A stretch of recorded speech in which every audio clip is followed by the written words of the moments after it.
Bueno, chicos, ya por fin vamos a terminar con el tema 2 de aprendizaje. En este vídeo lo que vamos a ver son las medidas de los procedimientos inhibitorios, la extinción y la incidencia del condicionamiento clásico. Bien, en esta diapositiva podéis ver qué dos tipos de medida hay según las respuestas. Tenemos respuestas directas e indirectas. Entonces, ahora vamos a explicar un poquito cómo vamos a medir según la respuesta sea directa, como la respuesta de la tasa cardíaca, o indirecta. Bien, la medición de la inhibición condicionada solo puede realizarse de manera directa en sistemas de conductas bidireccionales. Sin embargo, la mayoría de las respuestas registradas no son bidireccionales, por lo que es necesario emplear un método indirecto para medir la inhibición. ¿Vale? Los sistemas de respuesta bidireccional pueden variar en direcciones opuestas con respecto a una línea base. Muchas respuestas fisiológicas son bidireccionales, como la temperatura corporal o el ritmo cardíaco, como acabamos de ver aquí en esta diapositiva.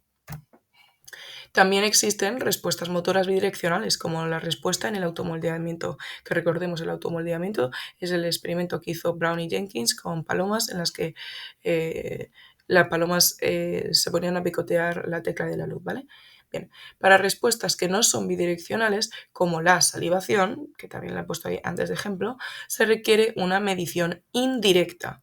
Una de las pruebas indirectas es la sumación, que es la que de la que vamos a hablar a continuación. Y también tenemos la prueba de retraso en la adquisición. Bien. En cuanto a la prueba de sumación, consiste en... vamos a ir aquí. Bien. Consiste en la presentación conjunta de un estímulo condicionado inhibitorio y un estímulo condicionado excitatorio. Si el estímulo condicionado es inhibitorio, debería de reducir la respuesta condicionada que se genera ante el estímulo condicionado excitatorio, ya que la inhibición es un proceso contrario a la excitación, ¿vale? Es decir, que si tú aplicas los dos a la vez, pues uno debería de restarse con el otro, ¿vale? O sí. Entonces, para comprobar si la respuesta condicionada se ha reducido, se debe emplear un procedimiento de control adecuado en el que el estímulo excitatorio se asocie a un estímulo neutro en la fase de prueba. Bien, un experimento clásico de sumación es el de Hammond. Él dividió a los sujetos en dos grupos, experimental y control. Aquí tenéis el experimental arriba y el control abajo. Bien. En el grupo experimental se aplicó un procedimiento de inhibición diferencial en el que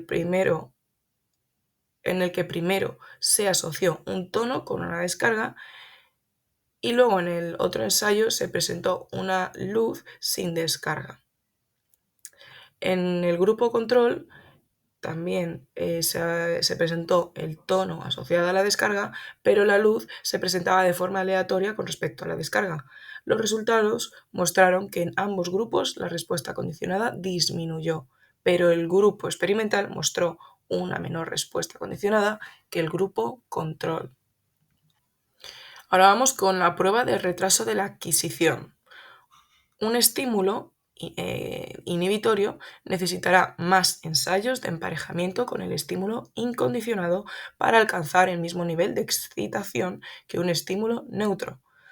Hammond utilizó esta prueba después de su experimento de sumación y encontró que el grupo experimental presentó un retraso en el condicionamiento excitatorio.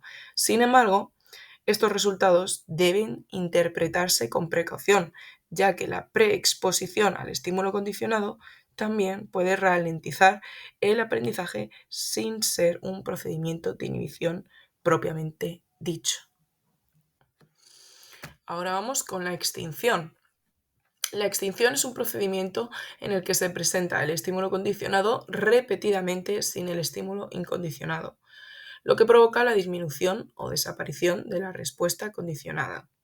Esto después de que se haya generado una asociación excitatoria o inhibitoria, claro, ¿vale? Porque lo que tratamos de hacer es extinguir una asociación previamente hecha. Pavlov descubrió este fenómeno y creía que se trataba de un tipo de inhibición, pero posteriormente se demostró que no lo es, ya que no supera la prueba ni de sumación, que acabamos de explicar, que tienen que superar los procedimientos inhibitorios, ni la del retraso de adquisición, en la adquisición. Bien, es muy importante no confundir extinción con habituación, ya que esta última se refiere a la disminución de una respuesta no aprendida. En cambio, la extinción es una disminución de una respuesta aprendida. Tampoco es lo mismo que olvido, que ocurre por la ausencia prolongada de experiencia con el estímulo condicionado, mientras que la extinción, como acabamos de explicar, es la presentación repetida del estímulo condicionado sin el estímulo incondicionado. Y tampoco se puede confundir con inhibición, como le pasó a Pavlov, por el motivo que acabamos de decir. No supera ni la prueba de sumación ni la del retraso de la adquisición.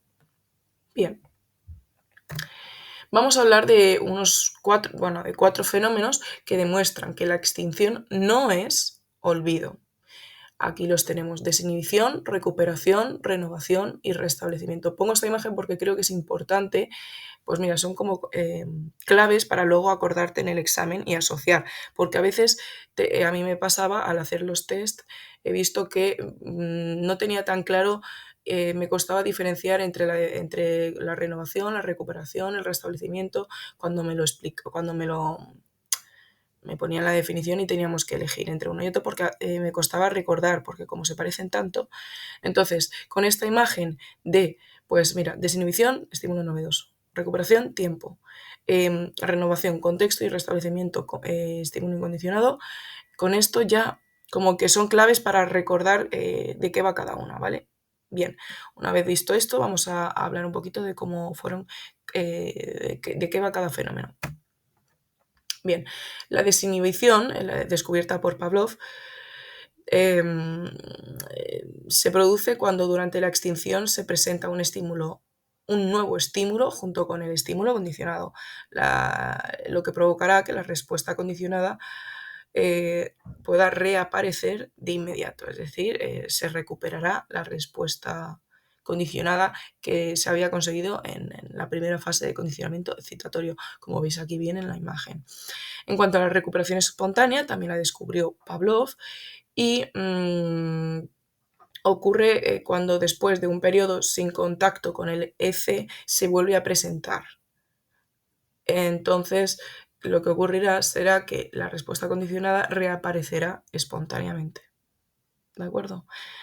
Bien, en cuanto a la renovación de la respuesta condicionada, investigada por Boughton, se ha demostrado que la extinción puede ser específica del contexto, mientras que la excitación se generaliza más fácilmente.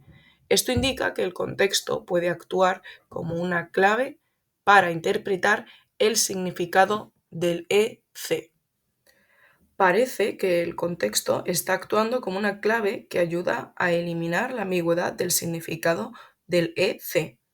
Esta hipótesis se puso a prueba con experimentos de recuperación espontánea y se ha visto que si después de la recuperación espontánea presentamos claves contextuales presentes en la extinción, el sujeto vuelve a comportarse como lo hacía durante la extinción. Estos resultados parecen indicar que la recuperación espontánea puede ser debida a un deterioro de las claves contextuales de la extinción que se da con el paso del tiempo. Por último, el fenómeno del restablecimiento. Bueno, no, primero voy a explicaros un poquito de qué iba el experimento, aunque se puede ver aquí en la imagen, pero lo voy a explicar un poquito más detallado, yo creo. Tenemos una primera fase donde todas las ratas recibieron emparejamientos de un EC, en este caso un tono y una descarga. En el contexto A, los contextos utilizados en este experimento eran cajas de Skinner con diferente olor, características visuales, etc. En la fase 2, un grupo recibió ensayos de extinción en el contexto A, el primer grupo, más específicamente; el segundo grupo recibió ensayos de extinción en el contexto B y el tercero no recibió extinción. La supresión condicionada fue generalizada al contexto B en el caso del segundo grupo.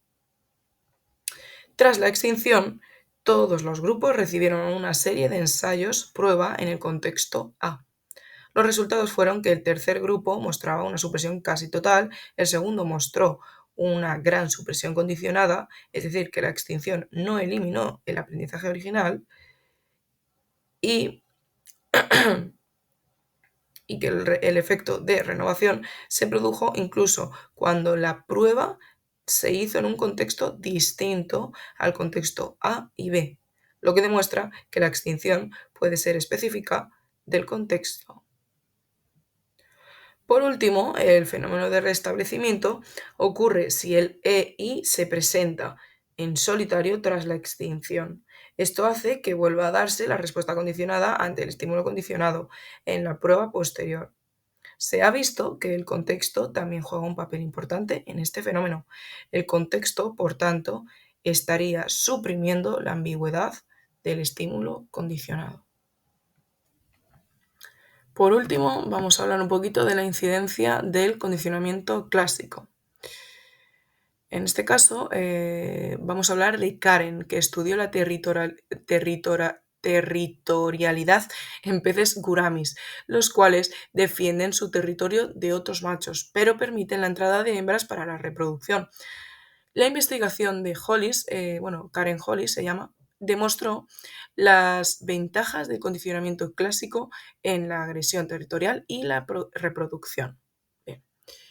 En un experimento, a un macho se le presentaba una luz antes de la aparición de un macho rival, mientras que otro macho recibía ambas presentaciones de manera desemparejada. En la fase prueba, la luz en solitario provocaba conducta agresiva en el primer macho, pero no en el segundo. Cuando ambos fueron expuestos a un encuentro con otro macho después de la señal luminosa, el primero mostró más agresividad y tuvo mayor éxito en la defensa del territorio.